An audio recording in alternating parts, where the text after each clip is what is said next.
우선 채용이란 기업이나 조직이 필요한 인재를 선정해서 고용하는 전체적인 과정을 의미하죠.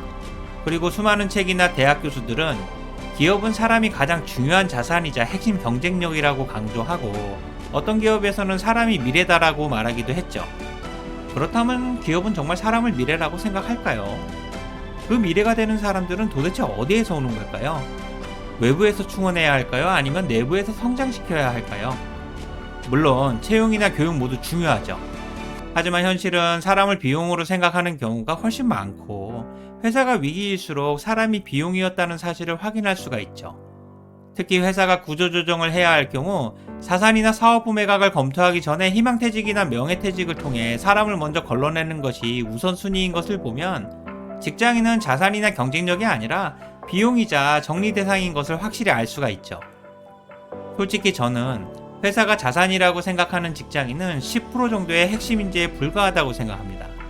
회사가 지향하는 채용은 그 10%의 핵심 인재만을 채용해야 한다는 의미고요.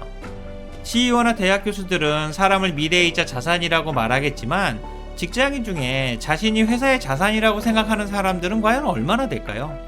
리서치나 면담을 하면 자산이라고 말할 수도 있겠지만, 솔직하게 선택할 수만 있다면 결과는 아마 핵심 인재 10%보다 훨씬 적을 거라고 확신하고요. 그만큼 현실과 채용의 의미와는 많은 괴리가 있죠. 하지만 이 인식의 갭을 계속해서 줄여나가야 하는 것이 회사의 숙제고요. 그래서 지금은 인재 전쟁의 시대고, 회사는 채용의 시대, 그리고 개인에게는 이직의 시대라고 하는 거죠. 또한 MZ세대 직장인들이 가장 많이 하는 이야기 중에 하나로 월급 받은 만큼만 일하고 싶다라는 말이 있죠. 이 말은 직장인을 비용으로 생각하는 회사에 대한 기대 없음의 확실한 표현이고, 로열티나 애사심 같은 말들은 더 이상 아무런 의미가 없다는 것을 확인할 수 있는 말들이죠.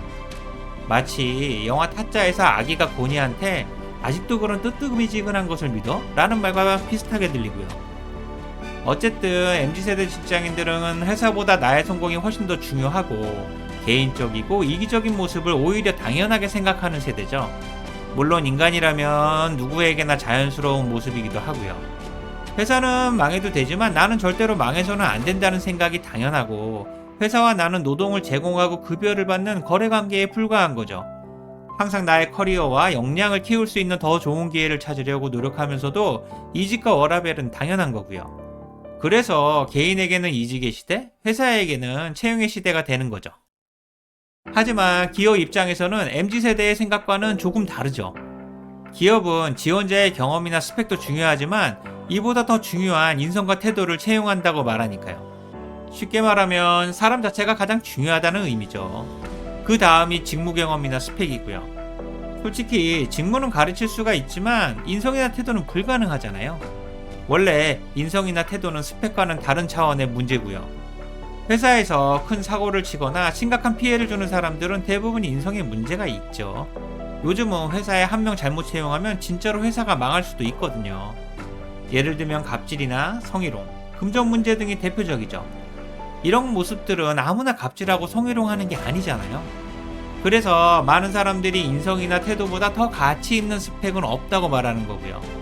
그만큼 사람이 중요하고 채용이 힘들다는 것을 의미하는 거죠.